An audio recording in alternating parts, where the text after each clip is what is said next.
Shalom, saudaraku yang diberkati Tuhan, senang sekali hari ini berjumpa dalam gerakan membaca Alkitab. Kita ada di hari yang ke-298 dalam bagian bacaan Alkitab, kitab Lukas pasal 8 dan pasal 9. Mari berdoa. Terima kasih Tuhan Yesus untuk anugerah-Mu bagi kami yang memperkenankan kami ada di hari yang baru. Kami hendak bersama-sama mau membaca Alkitab, tuntunan Roh Kudus Tuhan kiranya melingkupi kami, menuntun dan membimbing kami, sehingga kami boleh memahami kebenaran firman-Mu. Di dalam nama Tuhan Yesus kami berdoa. Amin. Saudaraku yang diberkati Tuhan, mari kita mulai membaca Alkitab di saat ini. Tidak lama sesudah itu, Yesus berjalan berkeliling dari kota ke kota dan dari desa ke desa memberitakan Injil Kerajaan Allah. Ke-12 muridnya bersama-sama dengan dia. Dan juga beberapa orang perempuan yang telah disembuhkan dari roh-roh jahat atau berbagai penyakit, yaitu Maria yang disebut Magdalena yang telah dibebaskan dari 7 roh jahat. Yohana istri Kusa, bendahara Herodes, Susana dan banyak perempuan lain. Perempuan-perempuan ini melayani rombongan itu dengan kekayaan mereka. Ketika orang banyak berbondong-bondong datang, yaitu orang-orang yang dari kota ke kota menggabungkan diri pada Yesus, berkatalah ia dalam suatu perumpamaan. Adalah seorang penabur keluar untuk menaburkan benihnya. Pada waktu ia menabur, sebagian benih itu jatuh di pinggir jalan, lalu diinjak orang dan burung-burung di udara memakannya sampai habis. Sebagian jatuh di tanah yang berbatu-batu, dan setelah tumbuh ia menjadi kering karena tidak mendapat air. Sebagian lagi jatuh di tengah semak duri, dan semak itu tumbuh bersama-sama dan menghimpitnya sampai mati. Dan sebagian jatuh di tanah yang baik, dan setelah tumbuh berbuah 100 kali lipat. Setelah berkata demikian, Yesus berseru, "Siapa mempunyai telinga untuk mendengar, hendaklah ia mendengar." Murid-muridnya bertanya kepadanya, "Apa maksud perumpamaan itu?" Lalu ia menjawab, "Kepadamu diberi karunia untuk mengetahui rahasia kerajaan Allah, tetapi kepada orang-orang lain hal itu diberitakan dalam perumpamaan, supaya sekalipun memandang, mereka tidak melihat, dan sekalipun mendengar, mereka tidak mengerti." Inilah arti perumpamaan itu. Benih itu ialah firman Allah. Yang jatuh di pinggir jalan itu ialah orang yang telah mendengarnya. Kemudian datanglah iblis lalu mengambil firman itu dari dalam hati mereka, supaya mereka jangan percaya dan diselamatkan. Yang jatuh di tanah yang berbatu-batu itu ialah orang yang setelah mendengar firman itu, menerimanya dengan gembira, tetapi mereka itu tidak berakar. Mereka percaya sebentar saja, dan dalam masa pencobaan mereka murtad.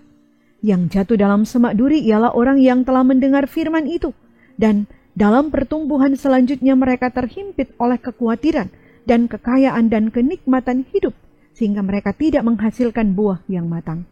Yang jatuh di tanah yang baik itu ialah orang yang setelah mendengar firman itu, menyimpannya dalam hati yang baik dan mengeluarkan buah dalam ketekunan. Tidak ada orang yang menyalakan pelita lalu menutupinya dengan tempayan atau menempatkannya di bawah tempat tidur, tetapi ia menempatkannya di atas kaki dian, supaya semua orang yang masuk ke dalam rumah dapat melihat cahayanya. Sebab tidak ada sesuatu yang tersembunyi yang tidak akan dinyatakan, dan tidak ada sesuatu yang rahasia yang tidak akan diketahui dan diumumkan. Karena itu perhatikanlah cara kamu mendengar. Karena siapa yang mempunyai, kepadanya akan diberi. Tetapi siapa yang tidak mempunyai, daripadanya akan diambil. Juga yang ia anggap ada padanya. Ibu dan saudara-saudara Yesus datang kepadanya, tetapi mereka tidak dapat mencapai dia karena orang banyak. Orang memberitahukan kepadanya, "Ibumu dan saudara-saudaramu ada di luar dan ingin bertemu dengan engkau." Tetapi ia menjawab mereka, "Ibuku dan saudara-saudaraku ialah mereka yang mendengarkan firman Allah dan melakukannya." Pada suatu hari Yesus naik ke dalam perahu bersama-sama dengan murid-muridnya, dan ia berkata kepada mereka, "Marilah kita bertolak ke seberang danau." Lalu bertolaklah mereka. Dan ketika mereka sedang berlayar, Yesus tertidur. Sekonyong-konyong turunlah taufan ke danau, sehingga perahu itu kemasukan air, dan mereka berada dalam bahaya. Maka datanglah murid-muridnya membangunkan dia, katanya, "Guru, "Guru, kita binasa." Ia pun bangun lalu menghardik angin dan air yang mengamuk itu. Dan angin dan air itu pun reda, dan danau itu menjadi teduh. Lalu katanya kepada mereka, "Di manakah kepercayaanmu?" Maka takutlah mereka dan heran. Lalu berkata seorang kepada yang lain, "Siapa gerangan orang ini, sehingga ia memberi perintah kepada angin dan air, dan mereka taat kepadanya?" Lalu mendaratlah Yesus dan murid-muridnya di tanah orang Gerasa yang terletak di seberang Galilea. Setelah Yesus naik ke darat, datanglah seorang laki-laki dari kota itu menemui dia. Orang itu dirasuki oleh setan-setan, dan sudah lama ia tidak berpakaian dan tidak tinggal dalam rumah, tetapi dalam pekuburan.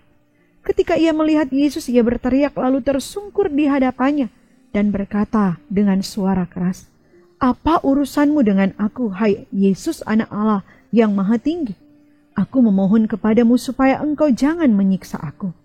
Ia berkata demikian sebab Yesus memerintahkan roh jahat itu keluar dari orang itu. Karena sering roh itu menyeret-nyeret dia, maka untuk menjaganya ia dirantai dan dibelenggu. Tetapi ia memutuskan segala pengikat itu, dan ia dihalau oleh setan itu ke tempat-tempat yang sunyi. Dan Yesus bertanya kepadanya, "Siapakah namamu?" Jawabnya, "Legion," karena ia kerasukan banyak setan. Lalu setan-setan itu memohon kepada Yesus supaya ia jangan memerintahkan mereka masuk ke dalam jurang maut. Adalah di sana sejumlah besar babi sedang mencari makan di lereng gunung. Lalu setan-setan itu meminta kepada Yesus supaya ia memperkenankan mereka memasuki babi-babi itu. Yesus mengabulkan permintaan mereka. Lalu keluarlah setan-setan itu dari orang itu dan memasuki babi-babi itu. Kawanan babi itu terjun dari tepi jurang ke dalam danau lalu mati lemas. Setelah penjaga-penjaga babi itu melihat apa yang telah terjadi, mereka lari lalu menceritakan hal itu di kota dan di kampung-kampung sekitarnya.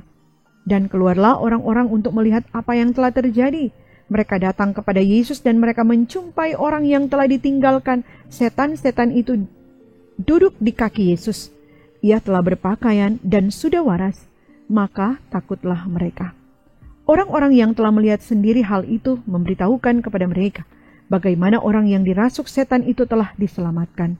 Lalu seluruh penduduk daerah Gerasa meminta kepada Yesus supaya ia meninggalkan mereka, sebab mereka sangat ketakutan. Maka naiklah ia ke dalam perahu lalu berlayar kembali. Dan orang yang telah ditinggalkan setan-setan itu meminta supaya ia diperkenankan menyertainya. Tetapi Yesus menyuruh dia pergi, katanya, "Pulanglah ke rumahmu dan ceritakanlah segala sesuatu yang telah diperbuat Allah atasmu." Orang itu pun pergi mengelilingi seluruh kota dan memberitahukan segala apa yang telah diperbuat Yesus atas dirinya. Ketika Yesus kembali, orang banyak menyambut dia sebab mereka semua menanti-nantikan dia. Maka datanglah seorang yang bernama Yairus. Ia adalah kepala rumah ibadat. Sambil tersungkur di depan kaki Yesus, ia memohon kepadanya supaya Yesus datang ke rumahnya. Karena anaknya perempuan yang satu-satunya yang berumur kira-kira 12 tahun hampir mati. Dalam perjalanan ke situ Yesus didesak-desak orang banyak. Adalah seorang perempuan yang sudah 12 tahun menderita pendarahan dan yang tidak berhasil disembuhkan oleh siapapun. Ia maju mendekati Yesus dari belakang dan menjama jumbai jubahnya. Dan seketika itu juga berhentilah pendarahannya. Lalu kata Yesus, "Siapa yang menjama aku?" Dan karena tidak ada yang mengakuinya, berkatalah Petrus, "Guru, orang banyak mengerumuni dan mendesak engkau." Tetapi Yesus berkata, "Ada seorang yang menjama aku, sebab aku merasa ada kuasa keluar dari diriku." Ketika perempuan itu melihat bahwa perbuatannya itu ketahuan, ia datang dengan gemetar, tersungkur di depannya dan menceritakan kepada orang banyak apa sebabnya ia menjama dia, dan bahwa ia seketika itu juga menjadi sembuh. Maka katanya kepada perempuan itu, "Hai anakku, imanmu telah menyelamatkan engkau. Pergilah dengan selamat."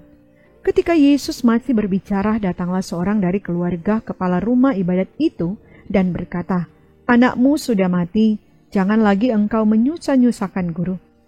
Tetapi Yesus mendengarnya dan berkata kepada Yairus, "Jangan takut, percaya saja, dan anakmu akan selamat."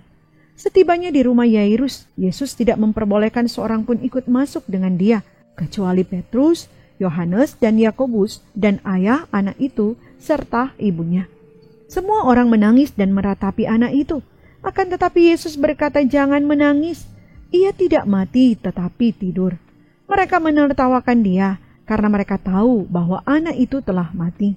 Lalu Yesus memegang tangan anak itu dan berseru, katanya, "Hai anak, bangunlah." Maka kembalilah roh anak itu, dan seketika itu juga ia bangkit berdiri. Lalu Yesus menyuruh mereka memberi anak itu makan. Dan takjublah orang tua anak itu. Tetapi Yesus melarang mereka dan memberitahukan kepada siapapun juga apa yang terjadi itu. Maka Yesus memanggil ke-12 muridnya. Ia memberikan tenaga dan kuasa kepada mereka untuk menguasai setan-setan dan untuk menyembuhkan penyakit-penyakit. Dan ia mengutus mereka untuk memberitakan kerajaan Allah dan untuk menyembuhkan orang. Katanya kepada mereka, "Jangan membawa apa-apa dalam perjalanan. Jangan membawa tongkat atau bekal, roti atau uang, atau 2 helai baju. Dan apabila kamu sudah diterima dalam suatu rumah, tinggallah di situ sampai kamu berangkat dari situ. Dan kalau ada orang yang tidak mau menerima kamu, keluarlah dari kota mereka dan kebaskanlah debunya dari kakimu sebagai peringatan terhadap mereka." Lalu pergilah mereka dan mereka mengelilingi segala desa sambil memberitakan Injil dan menyembuhkan orang sakit di segala tempat. Herodes, raja wilayah, mendengar segala yang terjadi itu, dan ia pun merasa cemas, sebab ada orang yang mengatakan bahwa Yohanes telah bangkit dari antara orang mati. Ada lagi yang mengatakan bahwa Elia telah muncul kembali, dan ada pula yang mengatakan bahwa seorang dari nabi-nabi dahulu telah bangkit.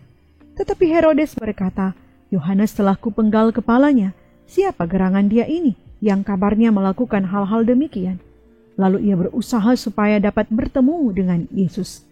Sekembalinya rasul-rasul itu menceritakan kepada Yesus apa yang telah mereka kerjakan. Lalu Yesus membawa mereka dan menyingkir ke sebuah kota yang bernama Betsaida, sehingga hanya mereka saja bersama dia. Akan tetapi orang banyak mengetahuinya, lalu mengikuti dia. Ia menerima mereka dan berkata-kata kepada mereka tentang kerajaan Allah, dan ia menyembuhkan orang-orang yang memerlukan penyembuhan. Pada waktu hari mulai malam, datanglah ke-12 muridnya kepadanya dan berkata, "Suruhlah orang banyak itu pergi, supaya mereka pergi ke desa-desa dan kampung-kampung sekitar ini untuk mencari tempat penginapan dan makanan, karena di sini kita berada di tempat yang sunyi." Tetapi ia berkata kepada mereka, "Kamu harus memberi mereka makan." Mereka menjawab, "Yang ada pada kami tidak lebih daripada 5 roti dan 2 ikan, kecuali kalau kami pergi membeli makanan untuk semua orang ini." Sebab di situ ada kira-kira 5.000 orang laki-laki. Lalu ia berkata kepada murid-muridnya, "Suruhlah mereka duduk berkelompok-kelompok, kira-kira 50 orang sekelompok." Murid-murid melakukannya dan menyuruh semua orang banyak itu duduk. Dan setelah ia mengambil 5 roti dan 2 ikan, ia menengadah ke langit mengucap berkat, lalu memecah-mecahkan roti itu dan memberikannya kepada murid-muridnya, supaya dibagi-bagikannya kepada orang banyak. Dan mereka semuanya makan sampai kenyang. Kemudian dikumpulkan potongan-potongan roti yang sisa sebanyak 12 bakul. Pada suatu kali, ketika Yesus berdoa seorang diri, datanglah murid-muridnya kepadanya, lalu ia bertanya kepada mereka, "Kata orang banyak, siapakah aku ini?" Jawab mereka, "Yohanes Pembaptis." Ada juga yang mengatakan Elia. Ada pula yang mengatakan bahwa seorang dari nabi-nabi dahulu telah bangkit. Yesus bertanya kepada mereka, "Menurut kamu, siapakah aku ini?" Jawab Petrus, "Mesias dari Allah." Lalu Yesus melarang mereka dengan keras, supaya mereka jangan memberitahukan hal itu kepada siapapun. Dan Yesus berkata, Anak manusia harus menanggung banyak penderitaan dan ditolak oleh tua-tua, imam-imam kepala dan ahli-ahli Taurat, lalu dibunuh dan dibangkitkan pada hari ketiga. Katanya kepada mereka semua, "Setiap orang yang mau mengikut aku, ia harus menyangkal dirinya, memikul salibnya setiap hari dan mengikut aku. Karena barang siapa mau menyelamatkan nyawanya, ia akan kehilangan nyawanya. Tetapi barang siapa kehilangan nyawanya karena aku, ia akan menyelamatkannya. Apa gunanya seorang memperoleh seluruh dunia, tetapi ia membinasakan atau merugikan dirinya sendiri?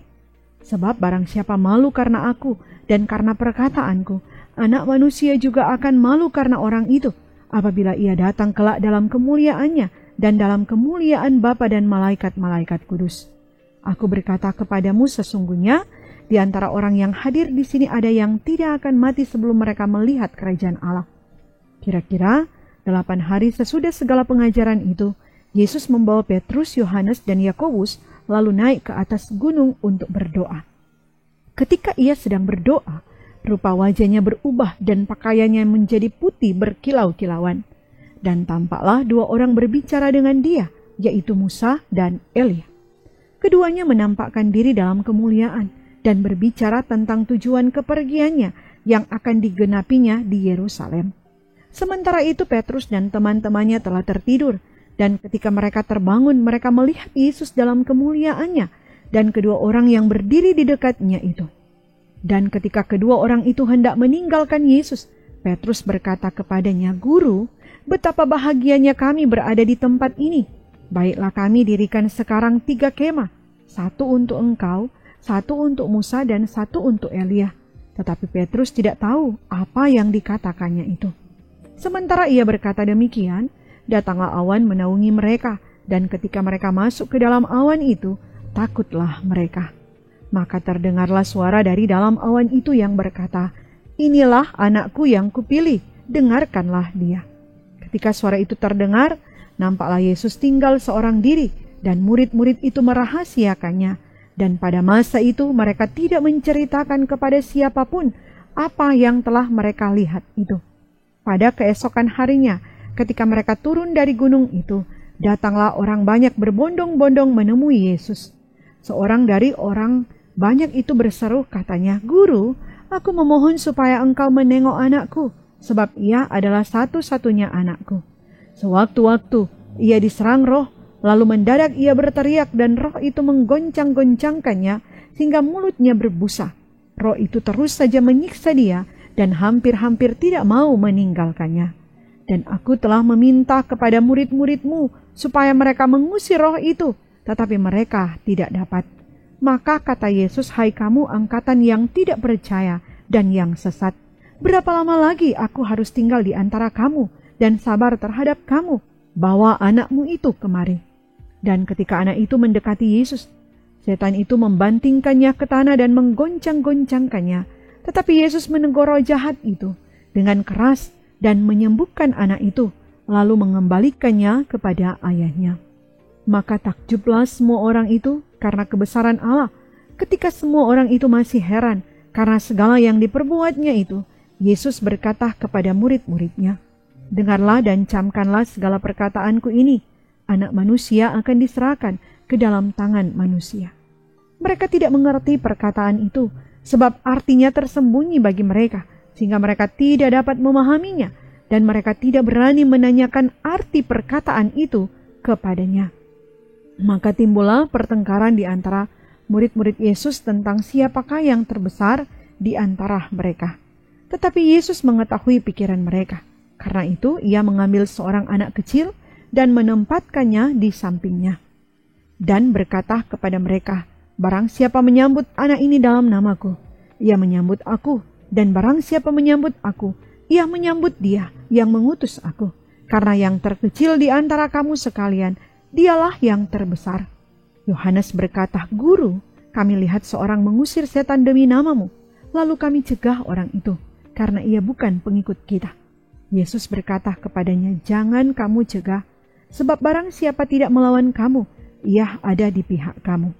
Ketika hampir genap waktunya Yesus diangkat ke sorga, ia mengarahkan pandangannya untuk pergi ke Yerusalem, dan ia mengirim beberapa utusan mendahului dia. Mereka itu pergi, lalu masuk ke suatu desa orang Samaria untuk mempersiapkan segala sesuatu baginya. Tetapi orang-orang Samaria itu tidak mau menerima dia karena perjalanannya menuju Yerusalem. Ketika 2 muridnya, yaitu Yakobus dan Yohanes, melihat hal itu, mereka berkata, "Tuhan, apakah engkau mau supaya kami menyuruh api turun dari langit untuk membinasakan mereka?" Akan tetapi ia berpaling dan menegur mereka. Lalu mereka pergi ke desa yang lain. Ketika Yesus dan murid-muridnya melanjutkan perjalanan mereka, Berkatalah seorang di tengah jalan kepada Yesus, "Aku akan mengikut engkau kemana saja engkau pergi." Yesus berkata kepadanya, "Serigala mempunyai liang dan burung mempunyai sarang, tetapi anak manusia tidak mempunyai tempat untuk meletakkan kepalanya." Lalu ia berkata kepada seorang lain, "Ikutlah aku." Tetapi orang itu berkata, "Izinkanlah aku pergi dahulu menguburkan Bapakku." Tetapi Yesus berkata kepadanya, "Biarlah orang mati menguburkan orang mati, tetapi engkau pergilah dan beritakanlah kerajaan Allah di mana-mana." Dan seorang lain lagi berkata, "Aku akan mengikut engkau, Tuhan, tetapi izinkanlah aku pamitan dahulu dengan keluargaku." Tetapi Yesus berkata, "Setiap orang yang siap untuk membajak, tetapi menoleh ke belakang, tidak layak untuk kerajaan Allah." Mari kita berdoa. Terpuji Engkau Tuhan yang boleh menyertai kami membaca Alkitab di hari ini. Kami terus berdoa memohon biar firman-Mu ini mengubahkan kami untuk semakin mencintai Tuhan dan melakukan kehendak Tuhan. Maka perjalanan hidup di sepanjang hari ini dipersembahkan untuk-Mu Tuhan. Di dalam nama Tuhan Yesus kami berdoa. Amin. Saudaraku yang diberkati Tuhan, demikian bacaan Alkitab di saat ini. Tuhan Yesus kiranya menyertai dan memberkati kita sekalian. Shalom.